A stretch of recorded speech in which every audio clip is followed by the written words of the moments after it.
ग्राम विकास योजनाओं में अब भी पिछड़े हैं कई ग्रामीण क्षेत्र। मध्य प्रदेश शासन द्वारा ग्राम विकास योजनाओं की झड़ी लगा रखी है। हर ग्रामीण को टॉयलेट एवं मकान निर्माण के लिए सहायता राशि भी जारी की जा रही है, लेकिन कुछ ग्रामों में महा घोटाला किया गया है। हम बात कर रहे हैं ग्राम गोरियाखेड़ा, जो कि जिला गुना तहसील कुंभराज में आता है। यहाँ के रहने वाले बाबूलाल जी खाती पिछले कई वर्षों से आज भी खेतों में टॉयलेट जाने को मजबूर है। इनके द्वारा यहाँ के सरपंच राजा भील ठाकुर को भी कितनी ही बार अवगत करवाया गया। सरपंच द्वारा बताया गया है कि सरकार आगे से ही योजनाओं का लाभ नहीं दे रही है। यहाँ की विधायक प्रियंका मीना पेंची से भी हमारे संवाददाता द्वारा इस बात पर सवाल किया गया। उनके द्वारा इस मामले को संज्ञान में लेने का आश्वासन दिया गया है, लेकिन आज तक ना तो यहाँ कोई अधिकारी ग्राम विकास योजनाओं का लाभ देने हेतु नहीं आया है, जबकि यहाँ का पीड़ित परिवार पूर्व में मुख्यमंत्री महोदय शिवराज सिंह जी के शासनकाल में भी कितनी ही बार अपनी शिकायतें कर चुके हैं एवं पूर्व विधायक ममता मीना को इन समस्याओं से अवगत करवाया गया था, लेकिन हमेशा ही एक गैर जिम्मेदार रवैया अपनाकर कार्य किए बिना ही मामले से दूरी बना ली थी। इस परिवार की कृषि भूमि भी पिछले 10 से 12 वर्ष पहले गांव के ही दबंगों द्वारा कब्जा कर और भवन निर्माण भी कर लिया गया है, जिसकी शिकायत और न्यायालय में केस दर्ज किया गया था। न्यायालय और तहसील से उक्त भवन को तुड़वाकर कृषि भूमि को भूमि स्वामी को सौंपने का आदेश भी जारी कर दिया गया था और वर्तमान में भी पिछले 4 दिवस पहले शनिवार नया आदेश आया है, लेकिन पुलिस प्रशासन द्वारा हर बार कार्रवाई करने नहीं जाती है एवं दबंगों से सांठ गांठ करने के बाद मामला दबा दिया जाता है। क्या शासन प्रशासन इस तरह ही ऐसे आदेशों की अवहेलना करने वाले अधिकारियों पर कार्रवाई करेगा या फरियादी को चुप करवा दिया जाएगा? संवाददाता राजेश विश्वकर्मा। इस बारे में आप क्या कहना चाहेंगे? क्या क्या घटनाक्रम हुआ आपके साथ, आप बताइए। हाँ साहब, मेरे साथ में ये घटना कि 313 वठा पे ज़बरदस्ती कब्जा करके मकान बनाया गया है। इसको करीबन 14 साल केस लड़ते मुझे वक्त हो गया, अभी तक उसका कोई निराकरण नहीं हुआ। 3 बीघा 6 विषय ज़मीन में 3 बीघा 6 विषय 3 बीघा 1 विषय ज़मीन खरीदी है मेरे घरवाली के नाम से। उस पर भी ज़बरदस्ती कब्जा कर रख के उस ज़मीन को जोत रखी है। मेरे लिए बहुत से बहुत ज़्यादा परेशानी है। आपके द्वारा 2017 में आपने आवेदन किया था तहसील में कि मेरी ज़मीन पर अवैध कब्जे करके गुंडों बदमाशों द्वारा और गांव के ही कुछ दबंग व्यक्तियों ने मकान बना लिए गए हैं।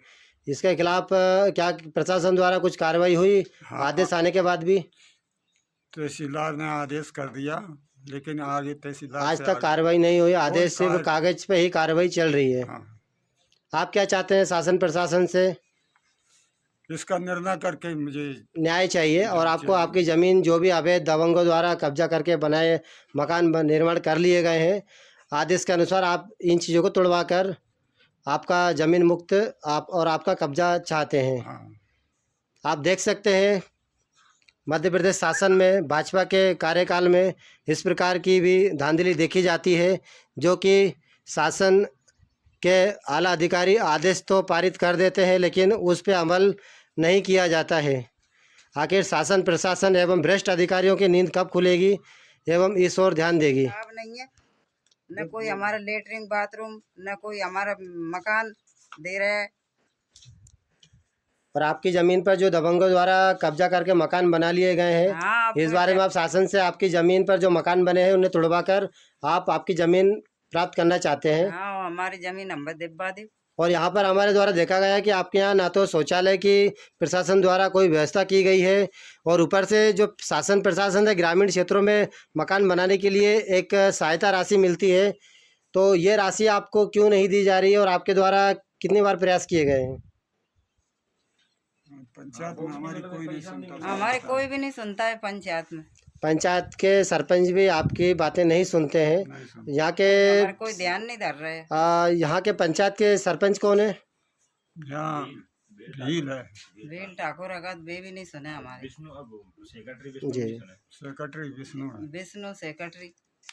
बाकी इनके द्वारा आपकी बातों को संज्ञान में नहीं लिया जाता है और एक आप कोई ध्यान नहीं दे रहे हमारे। कोई 15 साल वो चली 20 साल 15-20 सालों से ये परेशानी भोग रहे हैं। आप देख सकते हैं मध्य प्रदेश के शासनकाल में कोई नहीं इस प्रकार की परेशानी आ रही कि नहीं आ रही कि इनकी ज़मीन ठीक। आप ज़मीन के लिए भी काफ़ी सालों से प्रयास कर रहे हैं, लेकिन आपकी ज़मीन दबंगों द्वारा मुक्त नहीं हो पाई है। नहीं हो पाई। जबरदस्ती जोत राखी, कब्जा कर रखे कि सालन की रजिस्ट्री हो रही है मेरे नाम की, पैसा हम आप देख सकते हैं शासन द्वारा तहसीलदार महोदय द्वारा आदेश देने के बाद भी यहाँ के पुलिस प्रशासन हरकत में नहीं आया, जो कि कुमराज थाने के अंतर्गत आता है। जबरदस्ती जमीन जोत राखी, मारवा दौड़ी तुम्हारो कहीं होगा ना से। सीमांकन कराया तो मारने पीटने को आ गया मकान। हाँ, हमने रिपोर्ट डाली तो भी हमारी नहीं हुई सुनवाई, कोई सुनवाई नहीं है हमारी। देखा जाए तो मध्य प्रदेश के शासनकाल में अभी भी ग्रामीण क्षेत्रों की स्थिति ऐसी देखी जा सकती है, जहाँ पर आज भी दबंगों द्वारा ऐसे मध्यम वर्ग एवं कमज़ोर वर्ग को दबाया जाता है। और हमारो एक घर को हमारी कोई सुनवाई नहीं है कई बात की। आप ये मकानों की स्थिति देख सकते हैं, मकान की दीवारें कभी भी गिर सकती है और शासन द्वारा हर ग्राम क्षेत्र में खूंटी एवं सरकारी सहायता दी जाती है मकान के लिए, लेकिन यहाँ पर इस परिवार का नंबर आते आते यहाँ के सरपंच द्वारा इनकी गिनती और शासन के लाभ से वंचित करा दिया जाता है।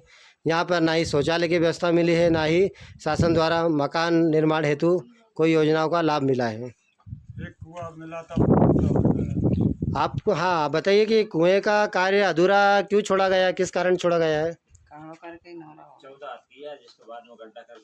यहाँ पर मतलब एक घोटाला भी किया इन लोगों ने, आपको कुएं बनाने के लिए पैसा पास हुआ था, लेकिन यहाँ के भ्रष्ट कर्मचारी द्वारा काम रोक दिया गया कुछ खोदने के बाद, और इसको कागज पेपर पर पूरा कर दिया गया है।